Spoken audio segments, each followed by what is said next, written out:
¿Qué estás viendo del básquet?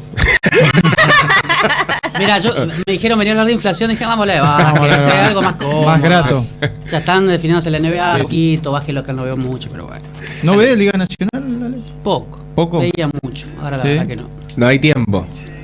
¿O no tenés ganas? No, y muchas veces no me dan ganas. Ayer cuando vi, me acordaba cuando había otros momentos de la Liga Nacional que era de alta calidad y ahora como que me armó un poquitito y como que me desincentivo. ¿Cómo decía el gran Pablo Neruda, nosotros entonces ya no somos los mismos? Porque es verdad, o sea, viste que, no sé si les pasa a ustedes, que antes te gustaban mirar determinadas cosas que te recontrarremil gustaban y después con el tiempo decís, che, no me está gustando. ¿Miraba yo?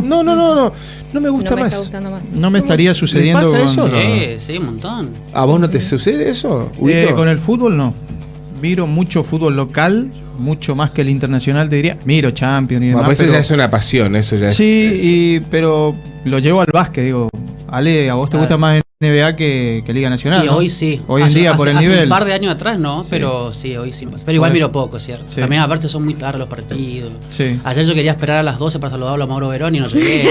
¿Te dormiste? Me dormí. Pero si te pasó 11:30 preguntándole si estaba despierto. 11:30, claro, yo me dormí 11:40. No, fíjate. por Dios. Eso sí cambia, ¿viste? Ya son tarde los partidos. Coincido con el otro día le preguntaba a che, vos cuando llegas, ¿te cuesta dormir? Porque a mí me cuesta un montón dormir. Cuando estás pasado de rosca, te cuesta. Venís de la calle y yo tardo 40, 50 minutos en dormirme. Y me dice, no, yo llego apoyo a la casa de la almohada y me duermo. Es cierto. Mirá vos. Bueno, hablemos de la inflación. ¿Qué estás viendo ahí? ¿Una desaceleración? Sí, bastante importante, y acá entra un poco en juego lo que hablábamos, lo que vos recién mencionabas, ¿no? El tema del cepo. En marzo fue 3,7, en abril fue 2,8. Ahora, ¿por qué empezamos, o mejor dicho, a qué se debe esta aceleración? Ahí tenemos que empezar a mirar los componentes o la forma de categorizar los precios dentro del índice. ¿Qué habíamos visto en marzo? Que dentro de las tres categorías que conforman el IPC, que se puede llamar precios estacionales, precios núcleo y precios regulados, cada uno con sus características, los precios estacionales, que básicamente están afectados justamente por la estacionalidad propia de un momento del año, habían aumentado muy fuerte en marzo. ¿Por qué? Porque arrancaron las clases, porque empieza a haber cambio de temporada, porque había un residual de temporada turística, digamos, que quedó arrastrando un poquito los últimos meses de lo que es febrero-marzo, que cierra la temporada, y eso provocó un alza muy fuerte en marzo, sumado a otras cuestiones, como por ejemplo las verduras, que crecieron casi 15 puntos en marzo, producto de factores climáticos que en ese caso afectaron. Y después el resto de los componentes, que son los precios regulados y los precios núcleos, que básicamente son los precios libres, ¿no?, para llamarlo así, tuvieron un comportamiento bastante normal. En abril, los precios libres, los precios núcleo y los precios regulados, que son los que tienen regulación estatal, se movieron igual que en marzo. No hubo cambio, igual. Lo que cambió fueron los estacionales. En lugar de crecer casi 6 puntos como crecieron en marzo, crecieron 1,8 nada más. Entonces eso provocó que el índice general vaya para abajo. Entonces, en resumen, digamos, ¿qué podemos sacar de esto? Dos cosas. El número de marzo no es la realidad en términos de inflación, ¿no?, que había sido muy alto porque estuvo muy afectado por unos componentes específicos de un momento del año. Condicionado por eso. Eso. Entonces, la tendencia a la desaceleración inflacionaria, pese a ese saltito de marzo, sigue estando vigente, cosa que es un dato positivo. En segundo lugar, lo que demostró fue que la salida del cepo y la salida, o mejor dicho, la suba del tipo de cambio oficial que se dio por salida del cepo, no provocó un rebote de los precios. Recordemos, ¿no?, cuando sale el cepo, el tipo de cambio oficial crece en promedio 8% durante ese periodo de abril, pero lo que pasó de positivo es que subió un poquitito el tipo de cambio oficial, porque se liberó el cepo, pero los tipos de cambios paralelos, el dólar MEP, el dólar CCL y otros dólares paralelos, en lugar de crecer igual al mismo ritmo, bajaron. Es como que encontraron un punto de unión. Uno subió, el resto bajó. Eso de alguna manera compensa el impacto en precios. Entonces, a diferencia de otros momentos que hubo una pequeña devaluación o brusca, dependiendo del caso, pero que siempre una devaluación trajo su correlato después, digamos, en un ajuste en precios, esta vez no ocurrió. Y es la buena noticia, la buena señal para el gobierno de que justamente toda corrección de precios que eventualmente podía haber sucedido por la salida del cepo no sucedió, y estamos en una situación igual a la que estábamos quizás en enero o febrero en términos de estabilidad. Esto lo que te permite de alguna manera es ser optimista o volver a ser optimista de cara al mediano plazo, de empezar a pensar un último trimestre del año posiblemente, una vez que terminen de acomodarse algunas cositas que surgen de la salida del cepo y de la modificación del esquema cambiario, y empezar a ver ya sobre final de año una inflación que quizás comience con 1, que es el objetivo del gobierno, que es el objetivo que lo tenía para esta etapa del año, que se vio medio postergada justamente por la modificación del esquema cambiario, y que ahora vuelve a replotarse, pero un poquito más adelante en el año. Entonces, o sea, ¿vos coincidís con el presidente que dice que la inflación del año que viene va a ser prácticamente en cero? Difícil prácticamente en cero, pero sí considerablemente menor a la que venimos acostumbrados en los últimos años. La tendencia te lleva a eso, la proyección te lleva a eso, y lo que uno puede rescatar es que están quedando cada vez menos desajustes que pueden provocar un rebote en precios. Se fue corrigiendo de a poquitito algunas cosas, a costa de otras, ¿no? Obviamente, pero hay cada vez menos. Cuando uno habla, viste, bueno, pero esperemos porque en 2 meses quizá puede pasar esto. Bueno, esos pequeños desajustes se fueron corrigiendo paulatinamente. No todos, quedan algunos, pero uno puede pensar en ser optimista, digamos, y pensar de que el sendero de desinflación pueda profundizarse en este año.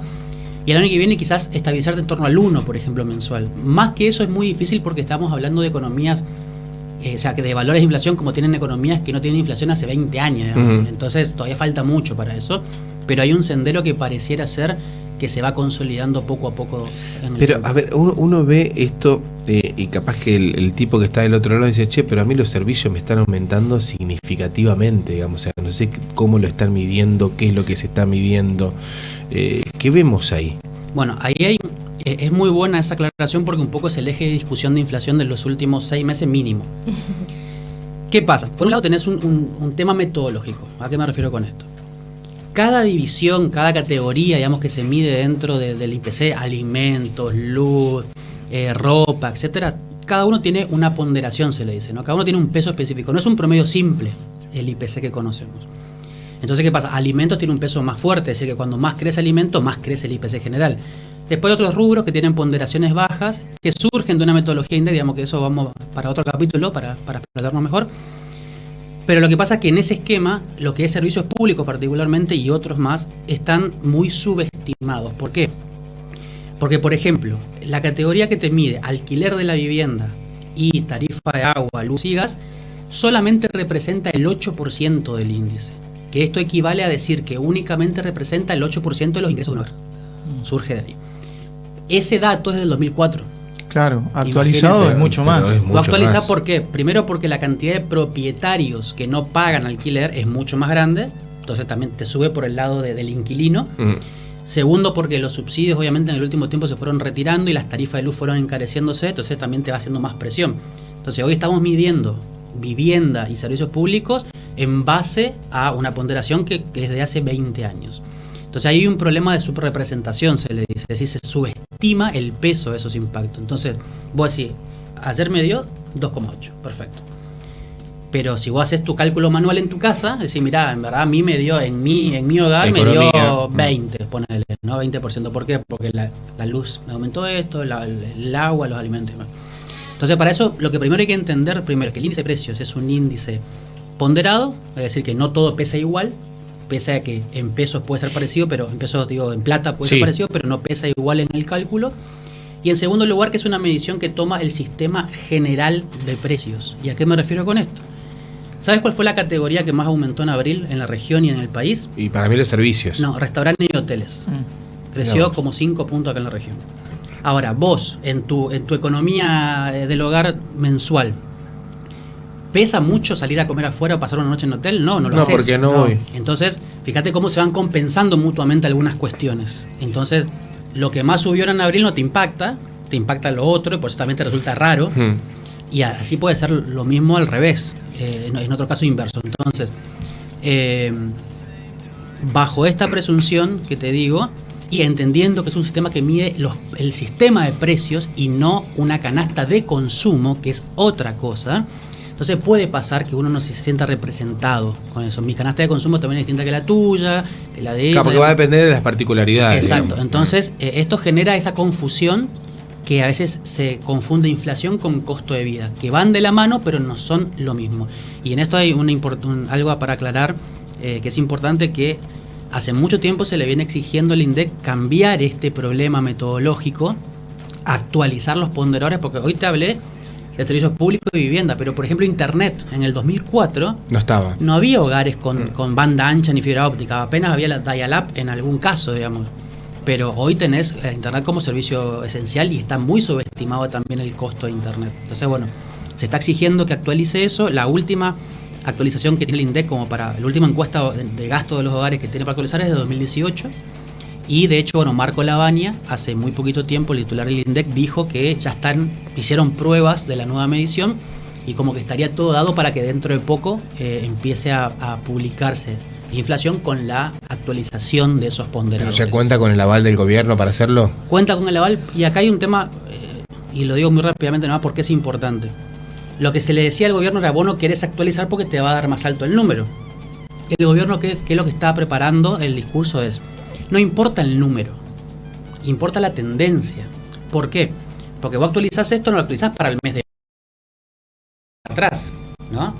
Entonces actualizás la inflación de diciembre del 23, también va a ser actualizada en función de una nueva... Y haces el cálculo. Entonces, en la tendencia que muestra Milei desde que asumió hoy, una inflación a la baja, entonces también la tendencia es la misma, lo que cambia es el número. En lugar de tener 25 puntos en diciembre del 23, te va a dar 28, y en lugar de tener 2 puntos en noviembre de este año, te va a dar 3, digamos. Pero lo que no cambia es el sendero de desinflación, pero sí va a ser más representativo para la economía de un hogar, seguramente un número distinto, porque va a tener una nueva base de cálculo. Ale, ¿qué pasa con el poder adquisitivo de la gente? Yo sé que me vas a decir, depende de qué gente. Depende, te lo dije, depende de quién, depende de cuándo y depende de dónde. ¿Por qué digo esto? Justamente hace un par de días, el lunes, si no me equivoco, el INDEC actualizó el índice de salarios. Ese índice está distribuido en 3 patas, digamos. El salario del sector privado formal, los trabajadores blanqueados, en relación de dependencia, del sector público y de los informales. Después sobre eso te da un total, ¿no? El salario, si bien marzo fue malo en general, si uno toma un poco la serie histórica del último año, el salario del sector privado formal se viene recuperando.